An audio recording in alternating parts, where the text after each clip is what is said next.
आज इस वीडियो में हम जिस मूवी के एक्सप्लेनेशन के बारे में बात करने वाले हैं वो हाल ही में तमिल में रिलीज हुई डार्क फेस नाम की मूवी है। ये एकदम पक्की सस्पेंस थ्रिलर मूवी है, ऐसा हम कह सकते हैं। स्टार्टिंग से एंडिंग तक इसे बहुत ही बढ़िया तरीके से दिखाया गया है। पहले मैं इस मूवी के प्लॉट के बारे में बताता हूं। वरुण नाम के एक आदमी को मौत की सजा मिलती है, यानी अपनी गर्लफ्रेंड सारण्या का खून करने के इल्जाम में उसे सजा मिलती है, लेकिन वो कहता है कि उसने ये सब नहीं किया है। वो एक लॉयर से मदद मांगता है कि प्लीज मुझे बचा लीजिए। लॉयर भी इसके पीछे की सच्चाई का पता लगाने की कोशिश करता है और छानबीन शुरू करता है। उसी वक्त वो मरी हुई सारण्या है ना, वो कुछ लोगों को कॉल करके धमका रही है। अब एक मरी हुई लड़की कैसे धमका सकती है कोई और ये सब कर रहा है, ये सोचकर इससे जुड़े हुए लोग बहुत डरे हुए हैं। शायद उन्होंने ही असल में सारण्या को जान से मारा है। क्या सच में सारण्या मर चुकी है या वो जिंदा है?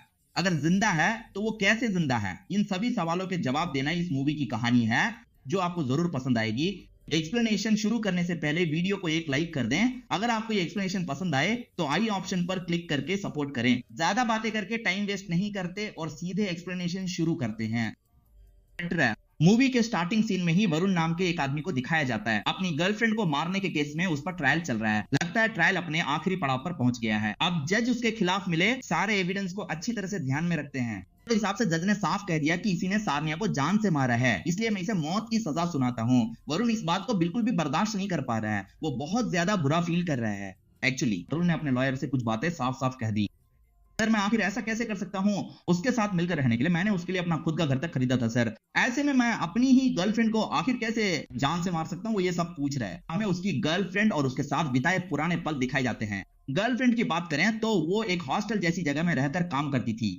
वरुण उससे मिलने के लिए अक्सर वहां जाया करता था। लगता है केस इसी बात पर फाइल हुआ है कि मिलने जाने के दौरान उसने उसका खून किया।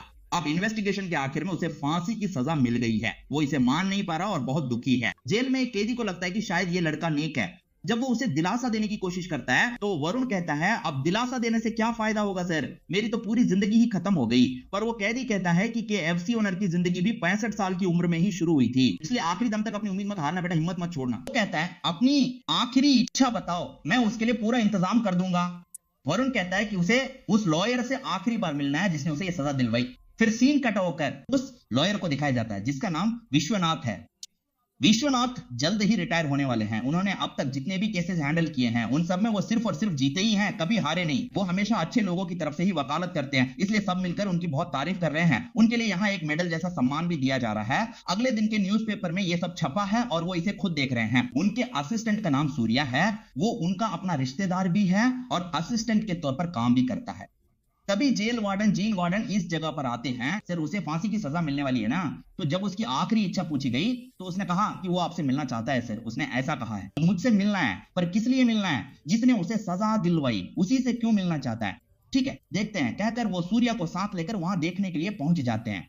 थोड़ी देर में उस लड़के को भी वहां ले आया जाता है। वो लड़का कहता है कि सर आपको जो अवार्ड मिला है ना, आप उसके बिल्कुल भी लायक नहीं है। ये सब सुनकर सूर्या को बहुत गुस्सा आ जाता है। वो भड़क कर कहता है तू मेरे अंकल के बारे में जानता ही क्या है? वो ऐसे गुस्से में बोलता है। सूर्या कहता है कि तुमने गलती की थी इसलिए उन्होंने सजा दिलवाई। इस पर वो कहता है कि मैंने ये जुर्म किया ही नहीं है, आपकी इन्वेस्टिगेशन ही गलत है। उस दिन जब वो अपनी गर्लफ्रेंड से मिलने गया था, वो हॉस्टल में अपनी गर्लफ्रेंड से आराम से बात कर रहा था। लगता है इस लॉयर ने वो सारी फुटेज छुपा दी है। वो कहता है कि सब कुछ छुपाकर आपने मुझे फंसा दिया। लॉयर कहता है कि हमें कोई फुटेज छुपाने की जरूरत नहीं है, हमने कुछ नहीं छुपाया है। वो ऐसा कहते हैं अगर आपने नहीं छुपाया तो शायद उन पुलिस वालों ने छुपाया होगा। अगर आप एक ईमानदार लॉयर होते तो आपको सब जांच कर मुझे बचाना चाहिए था। बेगुनाह होने के बावजूद आपने मुझे सजा दिलवाई है, इसके लिए आपको पछतावा होगा। वो ऐसी बातें करता है। विश्वनाथ कहते हैं कि अगर तुम्हारी तरफ सच्चाई हुई तो मैं तुम्हें जरूर बचाऊंगा, और वहां से चले जाते हैं। अगर एक्चुअली विश्वनाथ ने इस केस को बहुत डिटेल में हैंडल नहीं किया होगा।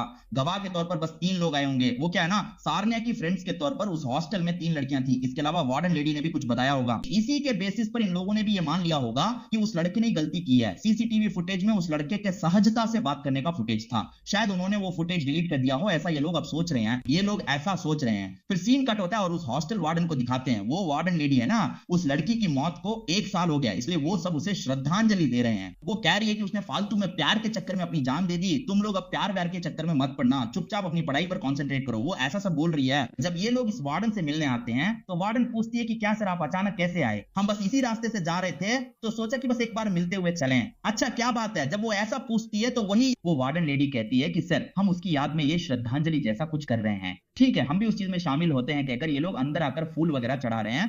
ये लोग यहाँ इसलिए आए थे ताकि उन 3 गवाह लड़कियों से बात कर सकें। जब वो पूछते हैं कि वो 3 लड़कियां कहाँ हैं, तो वार्डन लेडी कहती है कि वो तो कब का खाली करके चली गई हैं, क्या उनकी डिटेल्स मिल पाएंगी?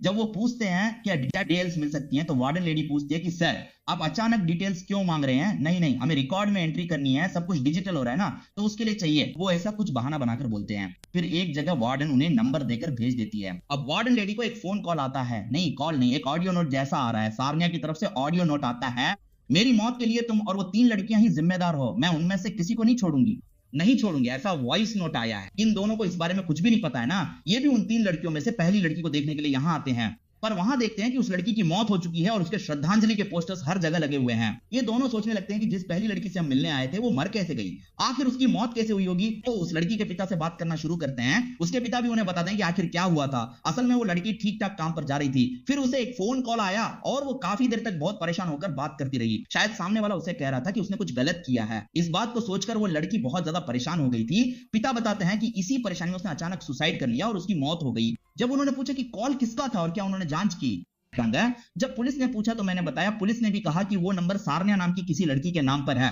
वो उन्हें नंबर दे देते हैं कि यही वो नंबर है। ये दोनों भी उस नंबर पर कॉल करके देखने की सोचते हैं, लेकिन फोन पर कॉल लग नहीं रहा है, पर बस इतना पता चलता है कि ये नंबर मरने वाली सारन्या का ही नंबर है। ये दोनों सोचने लगते हैं कि इस फोन से कॉल किसने किया होगा, मेरा मतलब है कि इस नंबर से कॉल किसने किया होगा। अब कबाली नाम के एक गुंडे को दिखाया जाता है, वो किसी का पीछा कर रहा है और उसे खत्म करना चाहता है। तभी उसे अचानक एक फोन कॉल आता है। कॉल किसके पास से आ रहा है? सारन्या के पास से कॉल आ रहा है। ये सोचकर कि एक मरी हुई लड़की का कॉल आ रहा है, वो बहुत डरते हुए फोन उठाता है। कोई उसे धमकी देते हुए कहता है, क्यों कबाली, अब तुम्हारी जान मेरे हाथ में है, मैं तुम्हें बहुत जल्द ही मार दूंगा। उसे वो आवाज सारन्या की आवाज जैसी लगती है। वो भी उस वार्डन लेडी से मिलने के लिए यहाँ आया था। वो आ जाता है। एक्चुअली लगता है ये राउडी उस वार्डन लेडी के लिए कुछ हेल्प वगैरह करता था। वो कहता है कि मुझे सारन्या की तरफ से कॉल आया था, ऐसा कुछ वो बोल रहा है। मुझे भी सारन्या की तरफ से वॉइस नोट मिला था, तुम कॉल की बात कर रहे हो। जब पूछा कि क्या बात हुई, तो वो कहता है कि वो मुझे जान से मार देगी। एक मरी हुई लड़की की तरफ से कॉल कैसे आ सकता है? शायद कोई और उसका फोन यूज करके उसे डरा धमका रहा है। मुझे कोई भी जान से नहीं मार सकता, इसके पीछे आखिर कौन है मैं ये पता लगा कर ही रहूंगा। ऐसी बातें करके वो चला जाता है। अब ये दोनों दूसरी लड़की के पास आ जाते हैं, मतलब वही जिसने सारन्या के बारे में वरुण ने ही मारा है।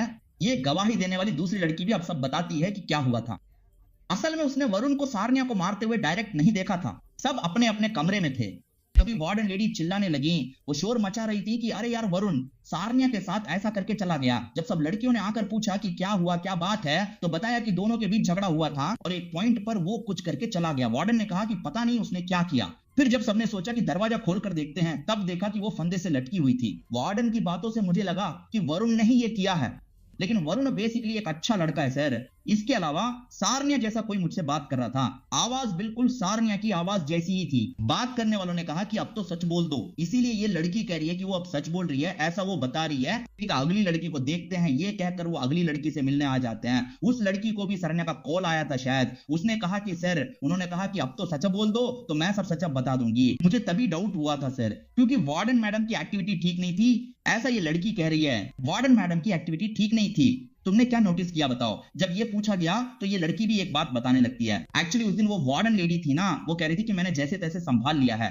सीसीटीवी फुटेज में तुम्हारे आने की डिटेल्स डिलीट कर दी हैं, हमें कोई प्रॉब्लम नहीं होगी, ऐसी बातें हुई थी। जब ये पूछा गया कि ये सब जानते हुए भी कोर्ट में क्यों नहीं बताया, तो वो कहती है कि वार्डन लेडी ने डराया था सर, इसीलिए मैंने वैसा कहा। अब मुझे अपनी गलती समझ आ रही है, वो ऐसा कह रही है। दूसरी तरफ कबाली अपने आदमियों की सुरक्षा के साथ वहां बैठा हुआ है। भाई आप चिंता मत कीजिए, हमारे होते हुए आपको कोई कुछ नहीं कर सकता, उसके आदमी ऐसा कह रहे हैं। तभी अचानक दिखता है कि कार जल रही है, कबाली की कार जल रही है।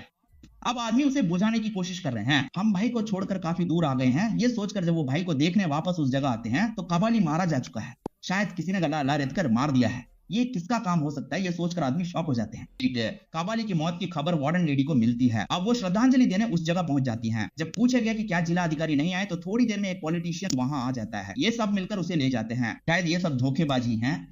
पहले कबाली को सारन्या का कॉल आया था ना, वो सब ये पॉलिटिशियन को बता रहे हैं। तभी एक एसआई भी उस जगह पर आ जाता है, शायद वो भी इनकी टीम का ही एक हिस्सा। ये सब कैसे हुआ? लोग डरे हुए हैं कि कबाली को मार दिया गया, इसी तरह की बातें चल रही हैं। कोई दूसरा पुलिस वाला इस केस की जांच करने वाला है, वो मेरा दोस्त है, मैं उससे सारी बातें उगलवा लूंगा, ऐसा ही कहता है। वो इंस्पेक्टर से नजाकत से बात करने के लिए पहुंच जाता है और पूछता है क्या हुआ सर। वो ये सब पूछताछ कर रहा है कि आखिर ये सब किसने किया होगा। इंस्पेक्टर बताता है कि स्पॉट पर एक लड़की के फिंगरप्रिंट्स मिले हैं, शायद किसी लेडी डॉन के साथ उसका झगड़ा हुआ होगा और उसी लेडी डॉन ने उसे मार दिया, ऐसा लग रहा है। इंस्पेक्टर कहता है कि फिंगरप्रिंट्स मैच करके देखने होंगे। अब ऐसे ही सारी जानकारी निकलवाकर उन दोनों के पास वापस आ जाता है जहां वे दोनों खड़े हैं। सिर्फ एक लड़की के फिंगरप्रिंट्स ही मिले हैं। वो पूछता है कि क्या ये सरण्या के फिंगरप्रिंट्स हो सकते हैं? क्या पागलों जैसी बात कर रहे हो? सरण्या तो मर चुकी है, वो वापस कैसे आएगी? कोई और ही ये सब कर रहा है। हमें पता लगाना होगा कि सरण्या का नाम इस्तेमाल करके ये सब कौन कर रहा है। हमें जल्दी ही हमें कुछ करना होगा। वे आपस में ऐसी बातें करते हैं। अब हमें सरण्या का घर दिखाया जाता है। उसकी माँ फोटो देखकर दुखी होकर बातें कर रही है। तभी सूर्या वहां आ जाता है और उनसे पूछता है क्या आपको वरुण पर कोई शक है? माँ कहती है मुझे वरुण पर बिल्कुल भी शक नहीं है। वे दोनों एक दूसरे से बहुत प्यार करते थे। मुझे नहीं लगता कि वरुण ऐसा कर सकता है। ऐसा उन्होंने कह दिया। ठीक है, मुझे आपकी बेटी का फोन चाहिए। वो कहता है जब वो फोन देखता है तो सिम गायब है। वो सोचता है कि शायद किसी ने सिम निकालकर ये सब किया है। अब जहां तक उस वार्डन लेडी की बात है, वो डर रही है कि कहीं उसे कोई प्रॉब्लम ना हो जाए। वो ऐसे ही को ये बता रही है, ऐसे ही उसे हिम्मत देता है कि कोई प्रॉब्लम नहीं होगी, हम सब देख लेंगे। वो काफी हिम्मत से बात कर रहा है। आपको कॉल आ रही है, शायद इसीलिए आप इतनी हिम्मत से बात कर रहे हैं। वार्डन लेडी ने आखिर में ऐसा कह दिया। अपन के बारे में बात करते हुए उसे अपनी वाइफ का कॉल आता है। वो कहती है कि आपसे मिलने कोई लेडी आई है। जब वो पूछता है कि क्या तुमने उसका नाम पूछा, तो वाइफ बताती है कि उसने अपना नाम सरन्या बताया। ऐसा उसकी वाइफ उसे बताती है। ये सुनकर वो पूरी तरह से दंग रह जाता है और उसे बहुत बड़ा शॉक लगता है। वो तुरंत वार्डन को कॉल करके ये बात बताता है। वार्डन कहता है कि आप जल्दबाजी में घर मत जाइए। पता नहीं वो कौन है और क्यों आई है। हो सकता है वो किसी प्लान के साथ आई हो। आप फॉरेन पॉलिटिशियन के घर आ जाइए, ऐसा वो उसे कहता है। वो भी इस बात के लिए मान जाता है। दूसरी तरफ ये लोग उस तीसरी लड़की से स्टेटमेंट ले रहे हैं। उसने जो कहा था कि वार्डन ने उसे डरा धमकाकर वैसा बोलने को कहा था, वो सब स्टेटमेंट में लिखवा देती है। वो सोचते हैं कि इस स्टेटमेंट के जरिए फांसी की सजा के प्रोसेस को फिलहाल रुकवा देंगे और फिर एविडेंस जुटाकर उसे बचा लेंगे। इस काम को करने के लिए जो विश्वनाथ हैं, वो अपने असिस्टेंट से कहते हैं कि मुझे दिल्ली जाना होगा। मैं दिल्ली जाकर किसी भी तरह सजा रुकवाने की कोशिश करता हूं, तब तक तुम वो करो जो मैंने कहा है। दूसरी तरफ वो ऐसे ही पॉलिटिशियन से मिलने जाता है। वो घर आ जाता है। वहीं वो वार्डन लेडी भी मौजूद है। अचानक कॉल आने पर वो कहता है कि मुझे बहुत डर लग गया था। वो कहता है कि पता नहीं आपके घर में कौन है, अपनी वाइफ को इस जगह भेज दीजिए, हम यहां सब हैंडल कर लेंगे, क्योंकि यहां उसके अपने आदमी भी यहां मौजूद हैं। इसलिए वो ऐसा कहता है। तो ऐसे ही अपनी वाइफ को कॉल करके बात करता है। वो कहता है कि मुझे एक जरूरी मीटिंग में आना पड़ा, ये एड्रेस लो और यहां आ जाओ। उसकी वाइफ भी उसकी बात मान जाती है। वो अपने आदमियों से कहता है कि वो लड़की कभी भी यहां आ सकती है, शायद हथियार के साथ आया है, तो तुम लोग उसका ध्यान रखना। अरे दरअसल सूर्या एक ऐसे आदमी से मिलने आया है जो नंबर ट्रेस करके बताता है। लगता है विश्वनाथ के कहने पर ही वो यहां आया है। वो पूछता है कि क्या ये नंबर कहीं भी ऑन हो तो आप मुझे बता सकते हैं। वो मान जाता है और कहता है कि जब भी ट्रेस होगा मैं जरूर बताऊंगा। वो कहता है कि मैं इंस्पेक्टर के अंडर काम करता हूं, मैं उनसे आपकी पहचान करा दूंगा, उनसे भी आपको जो मदद चाहिए वो ले लेना। दूसरी तरफ ये तीनों इंतजार कर रहे हैं कि वो आए तो कुछ करें, पर वो आ ही नहीं रही। तो वो फिर वाइफ को कॉल करके पूछता है कि वो निकली या नहीं। तो वो कहती है कि वो तो कब की निकल चुकी है, अब तक तो उसे आ जाना चाहिए था, पता नहीं क्यों नहीं आई। मरने वाले कबाली को सरन्या नाम की लड़की का आखिरी कॉल आया था, तो इंस्पेक्टर भी शायद उसी नंबर को ट्रेस करने की कोशिश कर रहे हैं। अब जैसे ही खबर मिलती है कि नंबर ऑन है, वो सूर्या से कहता है कि मैं निकलता हूं और तेजी से चला जाता है। यहां ये लोग परेशान है कि वो लड़की अभी तक नहीं आई। तो वो सोचते हैं कि चलो हम ही कॉल करके देखते हैं। फोन पिक नहीं हो रहा है। थोड़ी देर में उस साइड से कॉल आता है। ये लोग भी कॉल अटेंड करके स्पीकर पर डाल देते हैं। वो कहती है कि लगता है तुम तीनों मेरा ही वेट कर रहे हो, अगर मैं वहां आई तो तुम तीनों का काम तमाम कर दूंगी। वो कहते हैं कि वॉइस बदल सकती है पर सामने नहीं आ सकती, हिम्मत है तो वीडियो कॉल पर आ। तभी कॉल कट हो जाता है। जब वो लोग ये सोचकर हंस रहे होते हैं कि वो नहीं आएगी, तभी अचानक सरन्या वीडियो कॉल पर आ जाती है। ये कैसे पॉसिबल है, ये सोचकर तीनों के तीनों शॉक हो जाते हैं। मैं अभी मरी नहीं हूं, तुम तीनों का खेल खत्म करने के बाद ही मैं मरूंगी। वो ये भी कहती है कि पहले कवाली को भी मैंने ही जान से मारा था। उसे अपनी आंखों के सामने देखकर उनके तो होश ही उड़ जाते हैं। वो सोचने लगते हैं कि हमने तो उसे मार दिया था, फिर वो वापस कैसे आ गई। दूसरी तरफ इंस्पेक्टर को पता चल जाता है कि कॉल कहां से आया है। वो तुरंत ट्रेस करके उस जगह पहुंच जाते हैं। जब वो वहां पहुंचते हैं तो सरन्या वहां नहीं होती। वो सोचते हैं कि वो कहां गई।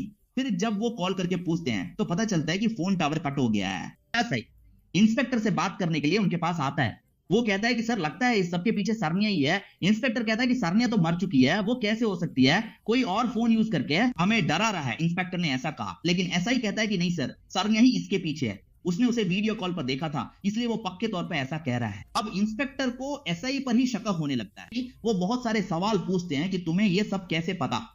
वो बस ये कहकर टाल देता है कुछ नहीं सर, मैंने तो बस ऐसे ही कह दिया, और वहां से निकल जाता है। अब वो इंस्पेक्टर सूर्या और विश्वनाथ से मिलने आता है। वहां आकर वो कहता है कि मुझे ऐसे ही पर शक है, क्योंकि ऐसे ही नहीं उस लड़की का केस हैंडल किया था, लगता है उसने कुछ गड़बड़ की है। उसने मुझसे इस तरह की बातें की। इसके अलावा उसने ये भी कहा कि उसने उसे वीडियो कॉल पर देखा था। वो पूछता है कि वीडियो कॉल पर उसे देखना कैसे पॉसिबल है, आखिर उसने उसे कैसे देखा होगा। ये सुनकर वो दोनों हैरान हो जाते हैं कि क्या उसने सच में देखा। फिर ये सवाल उठता है कि क्या उसकी कोई ट्विन सिस्टर या कोई और बहन है जो उसके जैसी दिखती हो। सूर्या को लगता है कि क्यों ना उसकी माँ से बात करके देखा जाए, तो वो उस लड़की की माँ को कॉल करता है।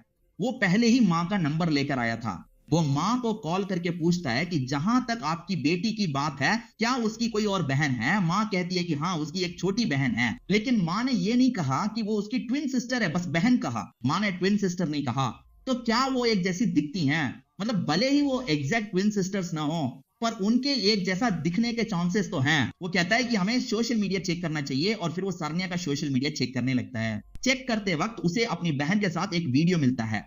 जब वो उस वीडियो को देखते हैं तो वो दोनों एक जैसी नहीं लग रही थी, दोनों बिल्कुल अलग दिख रही थी। वो दोनों बिल्कुल अलग है। जब हालात ऐसे हैं तो बहन के इसके पीछे होने का कोई चांस ही नहीं है। तो फिर ऐसा ही ने सरन्या का फेस कैसे देखा होगा, ये सब वो आपस में डिस्कस कर रहे हैं। सूर्यम पूछ रहे हैं कि क्या वो कोई आत्मा हो सकती है। विश्वनाथ कहते हैं कि ये कोई आत्मा नहीं है, कुछ और ही चल रहा है और हम पता लगा लेंगे। अब सीन कट होता है और वार्डन लेडी को दिखाया जाता है। उनकी देखरेख के लिए पॉलिटिशियन ने 4 लोग भेजे हैं। शायद पॉलिटिशियन ने उन्हें भेजा है। वो पूछते हैं कि अब सब ओके है ना।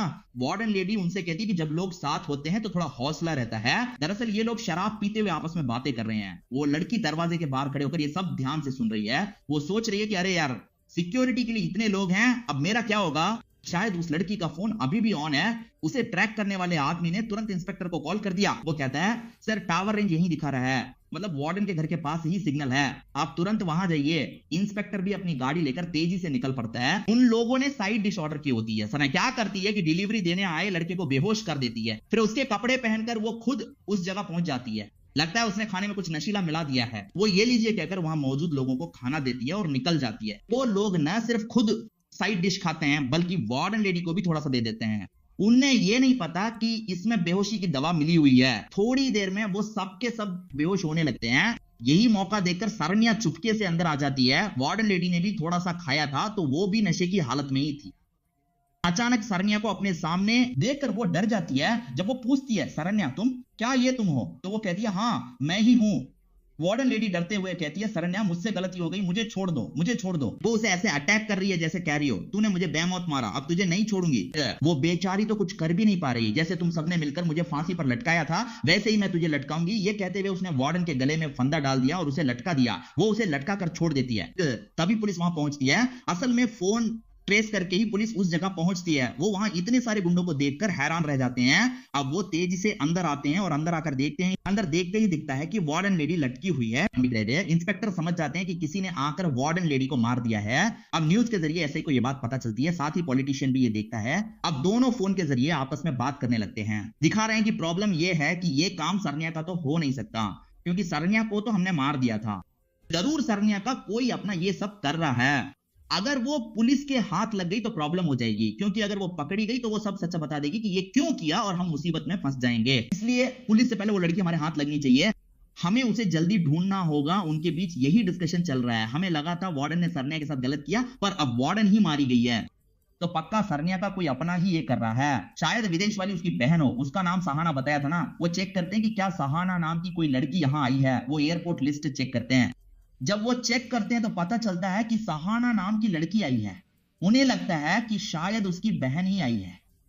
ये सरन्या जैसे लोगों को धमकाती थी ना, जैसे वो लोगों को धमकाती थी वैसे ही वो अब एक टी शॉप पर आ जाती है। वहां वो लोगों को धमका रही है। तभी इंस्पेक्टर को ये इंफॉर्मेशन मिल जाती है कि सर वो लड़की इसी जगह पर है। वो कह रहे हैं कि कुछ गड़बड़ है और तुरंत उस जगह पहुंचने को बोल रहे हैं। उसी समय वहां मौजूद एक आदमी जो एसआई का करीबी है, वो एसआई को कॉल करके ये बात बता देता है। फिर एसआई ये बात पॉलिटिशियन को बताता है। पॉलिटिशियन भी पुलिस के पहुंचने से पहले अपने आदमियों को वहां पहुंचने के लिए कहता है कि तुम लोग पहले पहुंचो। उसके आदमी भी तेजी से निकल रहे हैं और सोच रहे हैं कि इंस्पेक्टर के पहुंचने से पहले ही वहां पहुंच जाए। इंस्पेक्टर धरुम भी जितनी जल्दी हो सके उस जगह पहुंच रहा है। अब सूर्या जो है वो उस एयरपोर्ट की सीसीटीवी फुटेज लेकर आ जाता है। वो सब देख रहे हैं कि शायद उसकी बहन ही आएगी, लेकिन बहन की जगह सरन्या वहां आती है। लिस्ट में तो बहन का ही नाम है, लेकिन सरन्या कैसे आ गई। उन्हें लगता है कि शायद उसने अपना फेस बदल लिया होगा। क्या ऐसा हो सकता है? अगर चेहरा बदला है तो विदेश में ही बदला होगा। तो पता करो कि क्या उसने विदेश में कोई ऑपरेशन कराया है। विश्वनाथ कहता है कि वहां जो हमारे जान पहचान के तमिल लोग हैं उनसे पूछताछ करो। मैं सारे हॉस्पिटल्स का डेटा कलेक्ट करता हूं और इसके बारे में पूछताछ करता हूं। उसने ऐसा कहा। सीख रहा हूं, लेकिन वो सारा डेटा कलेक्ट करने में टाइम लगेगा ना। वो जितना हो सके अपने जान पहचान वालों से बात करके देखने की कोशिश करता है। वो पूछ रहे हैं कि क्या ऐसा कोई फेस ट्रांसप्लांटेशन हुआ है, ये बताइए। जितनी जल्दी हो सके, विश्वनाथ बार बार कह रहे हैं कि जल्दी करो। अब देखिए, पॉलिटिशियन के आदमी ठीक उसी चाय की दुकान पर पहुंच जाते हैं, तभी ये लड़की अपनी बात खत्म करती है। वहां पहुंचते ही वो आदमी उस लड़की को ढूंढने लगते हैं। वो उसे ढूंढ रहे हैं और उनके पास उसकी फोटो भी है। वो उसी फोटो के जरिए उसे तलाश रहे हैं। तभी ये लड़की चश्मा पहन लेती है और स्कार्फ से अपना चेहरा ढक लेती है। इस वजह से वो लोग उस लड़की को पहचान नहीं पाते। उसी वक्त इंस्पेक्टर भी वहां पहुंच जाते हैं। उन्हें देखते ही गुंडे डर जाते हैं। वो सोचते हैं कि फालतू में उनकी नजरों में नहीं आना चाहिए और वहां से चुपचाप खिसक लेते हैं। इंस्पेक्टर भी यही सोच रहे हैं कि वो लड़की आखिर कहां गई होगी। तभी टेक्निकल पर्सन कहता है, सर अभी टावर कट हुआ है, वो लड़की यहां से ज्यादा दूर नहीं गई होगी, बस आसपास ही देखिए। इंस्पेक्टर जब चारों तरफ देखते हैं तो उन्हें एक ऑटो जाता हुआ दिखता है। शायद वो लड़की उसी ऑटो में है। वो उसे फॉलो करने का सोचते हैं। लड़की भी फोन ऑन करके पॉलिटिशियन से बात करने का सोचती है। अब टावर वापस आ गया है तो ऐसे ही का एक आदमी उन्हें बताता है कि सर मूवमेंट हो रही है, जल्दी अपने आदमियों को वहां पहुंचने के लिए कहिए। वो लड़की पॉलिटिशियन को धमकाते हुए बात कर रही है। पॉलिटिशियन फोन के जरिए अपने आदमियों को इंस्ट्रक्शंस दे देता है और लड़की से भी मजाक में बात कर रहा है। वो कहता है कि वहीं रुको, मेरे आदमी वहां पहुंच जाएंगे। वो ऐसा कहता है। लड़की कहती है, तुम्हारे आदमी क्यों आए, तुम खुद आओ, मैं जगह बताती हूँ, वहीं आमने सामने निपट लेंगे। जब वो लोकेशन मांगता है तो वो उसे भेज देती है। वो कार में लोकेशन डाल देता है और कहता है कि जल्दी उस जगह के लिए निकलो। ये लोकेशन सही जगह नहीं है। असिस्टेंट कह रहा है कि ये कोई पहाड़ी इलाका जैसा कुछ है, पर उसने कह दिया कि ऐसी कोई बात नहीं है, तुम जल्दी उस जगह पर पहुंचो। तो ये भी ठीक है बोलकर उस जगह के लिए निकल पड़ता है। बहुत ही तेजी से उस पहाड़ी इलाके की तरफ बढ़ता चला आ रहा है। उसने ही कहा था कि जल्दी जाओ जल्दी जाओ। इतनी तेज जाने के बाद अब कार के ब्रेक्स नहीं लग रहे हैं। अब कार कंट्रोल नहीं हो पा रही है और सब लोग बहुत ही ज्यादा परेशान हो रहे हैं। लगता है जानबूझकर इस लड़की को उस पहाड़ी इलाके में बुलाया गया है और शायद इसी लड़की ने ब्रेक्स भी ढीले कर दिए हैं। अब ब्रेक्स लग ही नहीं रहे हैं। ऊपर से वो पहाड़ी इलाका है तो वो लोग चाहकर भी कार रोक नहीं पा रहे और बहुत स्ट्रगल कर रहे हैं। ये लड़की देख रही है कि ये तो पक्का मरेगा ही मरेगा। एक स्टेज पर जब कार कंट्रोल से बाहर हो जाती है तो वो पहाड़ के किनारे तक पहुंच जाती है और कार देखिए एक स्टेज पर नीचे गिरी जाती है। मतलब एक्सीडेंट में उसका काम तमाम हो गया और न्यूज में बताया जा रहा है कि पॉलिटिशियन की मौत हो गई है। ये सब देख रहे एसआई को अब बहुत ज्यादा डर लग रहा है कि इस मामले से जुड़े सभी लोग मर चुके हैं, क्या अब आखिर में मेरी ही बारी है। वो इसी डर में बैठा है। तभी विश्वनाथ और सूर्या बात करने के लिए वहां आ जाते हैं। पति अपनी वाइफ को उनके लिए चाय कॉफी लाने के लिए भेज देता है। वो बहुत कैजुअली पूछता है कि आप किस काम से आए हैं। वो लोग भी बताते हैं कि सारन्या की मौत के पीछे कौन कौन जिम्मेदार है ये पता चल गया है और वही एक एक करके सबको मार रहा है। हमें पता है कि इसमें आप भी शामिल हैं। ये सब कौन कर रहा है हमें मालूम है, लेकिन अगर आप सच मान लेंगे तभी मैं बताऊंगा कि ये सब कौन कर रहा है, ऐसा वो कहता है। सर क्या कह रहे हैं, एसआई का नाटक है कि उसका इससे कोई वास्ता नहीं। अगर आप नाटक कर रहे हैं तो हम आपको क्यों बताएं। वो ऐसे जाने का नाटक करते हैं जैसे वो वहां से निकल रहे हो, लेकिन एसआई अपनी जान बचाने की सोच रहा है। सर ये मैंने ही किया है सर, मुझे सजा भी मिल जाए तो कोई बात नहीं, लेकिन जान बहुत कीमती है सर। वो ऐसे गिड़गिड़ाने लगता है। जब वो पूछता है कि प्लीज बताइए सर कि इसके पीछे आखिर कौन है, तो वो कहता है कि अगर बताना है तो मुझे साफ साफ बताइए कि आखिर वहां क्या हुआ था। सही कहता है, ठीक है सर मैं बताता हूं, और वो पूरी बात बताता है। दरअसल ये तीनों लोग वार्डन के दोस्त थे। वो अक्सर वार्डन की जगह पर आकर शराब पीते थे। शराब पीते वक्त वो अक्सर वार्डन से किसी लड़की का इंतजाम करने को कहते थे। वो जो गरीब लड़कियां होती है ना, ये लेडी वार्डन उन गरीब लड़कियों को सेट करके देती थी। अब ये लोग आइस क्यूब्स मांग रहे हैं। लेडी वार्डन क्या करती है कि वो सारन्या नाम की लड़की को बुलाती है और कहती है कि सारन्या बस वो आइस क्यूब्स लेकर यहाँ आओ। वो सारन्या नाम की लड़की उस जगह पर आती है और सबको आइस क्यूब्स देती है। उस लड़की को देखते ही इन लोगों की नीयत बिगड़ने लगती है और वो उसे पाने के बारे में सोचने लगते हैं। जब वो लड़की थोड़ी दूर चली जाती है तो वो कहते हैं कि उन्हें वही लड़की चाहिए। लेडी वार्डन कहती है अगर कोई गरीब लड़की होती तो थोड़े पैसे देकर काम बन जाता, इसे तुम सेट नहीं कर पाओगे, चुप रहो। तभी सारन्या का बॉयफ्रेंड उससे मिलने के लिए वहां आता है। वो दोनों जल्द ही शादी करने के बारे में बातें कर रहे होते हैं। वो कुछ देर खुशी खुशी बातें करते हैं। वो लेडी वार्डन ये सब देख रही होती है। उस लड़के ने इस लड़की के लिए एक वीडियो बना रखा है। इस लड़की को एक बहुत बड़ी लाइफ मिलने वाली है। वो कह रहे हैं कि मैं ऐसी लड़कियों को बातों में कैसे फंसा सकता हूँ, ये मुमकिन नहीं है। ठीक है, तो बातों में फंसाने की जरूरत नहीं है। जब हम अपनी हदें पार कर देंगे तो ये लड़की क्या फैसला ले पाएगी। वो बस उससे शादी करके सेटल होने की सोचेगी। वो इस बात को छुपाने की कोशिश करेगी। इसीलिए उन्होंने कह दिया कि हम अपनी हदें पार करने ही वाले हैं। वार्डन लेडी कह रही है कि आप कुछ ऐसा मत करना जिससे मैं फंस जाऊं। कबाली कह रहा है कि अगर कोई प्रॉब्लम हुई तो उसे संभालने के लिए हमारे ऐसा ही है ना, और अगर बात उससे आगे बढ़ी तो पॉलिटिशियन देख लेंगे। तो वो सोच रहे हैं कि उस लड़की को छोड़ना नहीं है। वो सोच रहे हैं कि अब उस लड़की को अंदर ले जाया जाए। तो वो उसे रोकते हैं तो ये लोग उसे घेर लेते हैं और उससे बात करने लगते हैं। उस लड़की को कुछ गलत लगता है। वो मुझे छोड़ो, मुझे जाने दो कहकर निकलने की कोशिश करती है, लेकिन ये तीनों मिलकर उस लड़की के साथ बदतमीजी करने लगते हैं। वार्डन भी उन्हें मना करने की कोशिश करती है, लेकिन ये तीनों अपनी हदें पार कर देते हैं। वो एक एक करके उस लड़की के साथ गलत काम करने लगते हैं। उन्हें लगता है कि सब होने के बाद वो लड़की बाहर किसी को कुछ नहीं बताएगी, और अगर बताया भी तो वो उसे संभाल लेंगे, इसीलिए वो ऐसा कर रहे हैं। आखिर में देखा तो उस लड़की में कोई हलचल नहीं थी, शायद उनकी बदतमीजी की वजह से वो मर गई थी। अब उन्हें डर लगने लगा कि अरे बाप रे, अब क्या करें। ऐसा डर उन्हें सताने लगा। चलो सारा इल्जाम उस बॉयफ्रेंड पर डाल देते हैं, हम सबको यकीन दिला देंगे कि बॉयफ्रेंड ने लड़ाई की और उसी ने ये सब किया। तुम वार्डन से कहो कि वो उन लड़कों को ऐसा ही बताए, ऐसा वो बोल रहे हैं। वो ऐसा कहते हैं तो वार्डन बेबस होकर मान जाती है। वार्डन लेडी को भी यहाँ बुलाओ, यहाँ बुलाओ। उन्होंने लड़कों से ये कह दिया होगा कि उस लड़के ने ये सब किया है ताकि लड़के उनकी बात मान लें। तो शायद इस तरह प्लान करके उन्होंने उस लड़की का खेल खत्म कर दिया। विश्वनाथ बुरी तरह चिल्ला रहे हैं कि क्या एक मासूम लड़की के साथ ऐसा ही करोगे। वो बताते हैं कि इन सबके पीछे सहाना है, यानी उस मरी हुई लड़की की छोटी बहन ही है। वो अपने असिस्टेंट वो सहाना की सारी डिटेल्स देते हैं और कहते हैं कि तुम जाकर इसे जहां पहुंचाना चाहिए वहां पहुंचा दो, ऐसा सब वो बोल देते हैं। अब जब ये दोनों बैठे होते हैं तो वाइफ है ना, वो अपने हस्बैंड को दवाई देती है और साथ ही विश्वनाथ को चाय देती है। अब दवाई लेने के बाद हस्बैंड को चक्कर आने जैसा लगता है और एक पॉइंट पर वो धड़ाम से नीचे गिर जाते हैं। विश्वनाथ सोच ही रहे होते हैं कि वो नीचे कैसे गिर गए, तभी उस जगह पर सहाना दिखती है। वो शॉक हो जाते हैं कि सहाना यहां कैसे आई।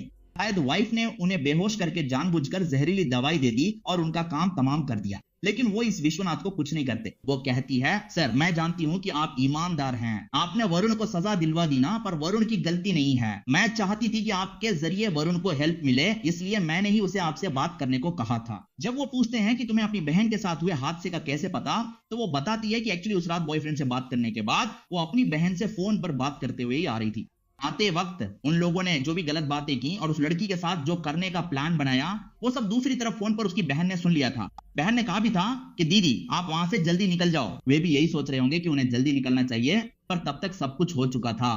तो सर ये जानकर कि वे 4 लोग ही इसमें इन्वॉल्व थे, उन्होंने उन चारों से इस तरह बदला लिया है। ये सहाना नाम की लड़की कह रही है कि अगर उसे अपनी करने की सजा मिले तो भी उसे कोई परवाह नहीं। ये सोचकर विश्वनाथ को लगता है कि इस लड़की ने जो किया वो गलत नहीं था, पर विश्वनाथ ने इस लड़की के खिलाफ जो एविडेंस इकट्ठा किया था, सब कुछ कलेक्ट करके सौंपने के लिए अपने असिस्टेंट को भेजा था ना, अब उन्होंने उसे कॉल कर दिया है। उन्होंने कह दिया कि तुम्हें वो सौंपने की जरूरत नहीं है, उसमें जो भी है उसे फाड़ कर फेंक दो और वापस आ जाओ। मतलब वे सोच रहे हैं कि हमें इस लड़की को फंसने नहीं देना है, बल्कि इसे अलग तरह से हैंडल करके वरुण को भी बचाना है। उन्होंने कह दिया कि तुम चिंता मत करो, तुम यहां से निकल जाओ। उन्होंने खुद रिपोर्ट कर दी कि जब वे घर आए तो एसआई की मौत हो चुकी थी, उसी समय वे वरुण को भी बचा लेते हैं। अब कैसे बचाते हैं वो ये है कि लेकिन सीसीटीवी फुटेज में एडिटिंग का काम हुआ था। लगता है उस वार्डन लेडी ने ही कोई गड़बड़ या धोखेबाजी की थी। उन्होंने प्रूव कर दिया कि वरुण की कोई गलती नहीं है। इस वजह से वरुण का पनिशमेंट कैंप कैंसिल हो जाता है और उसे रिलीज भी कर दिया जाता है। अब रिलीज होने के बाद वरुण और सहाना की फैमिली दोनों ही इस जगह पर आ जाते हैं। उन्होंने कई तरह से हेल्प की थी ना, इसलिए सब उन्हें थैंक यू कह रहे हैं और शुक्रिया अदा कर रहे हैं। उसी समय वे वरुण को एक एडवाइस भी देते हैं। वो ये है कि दरअसल अपनी बहन के कातिलों से बदला लेने के लिए छोटी बहन ने अपना चेहरा तक बदल लिया। मुझे लगता है कि अगर तुम इससे शादी कर लो तो तुम दोनों की लाइफ अच्छी रहेगी, फैसला तुम्हें ही लेना है। ऐसा कहकर वे चले गए। वो इस जगह पर सब कुछ एक्सेप्ट कर लेते हैं। तो हमें यह दिखाया जाता है कि वो दोनों अब साथ होने वाले हैं और इसी के साथ फिल्म की कहानी खत्म होती है। अब दोनों साथ मिलकर उनसे आशीर्वाद लेते हैं और फिर वहां से चले जाते हैं। फिल्म की कहानी यहीं खत्म होती है। मुझे पूरा यकीन है कि आपको फिल्म की कहानी और मेरा एक्सप्लेनेशन पसंद आया होगा। अगर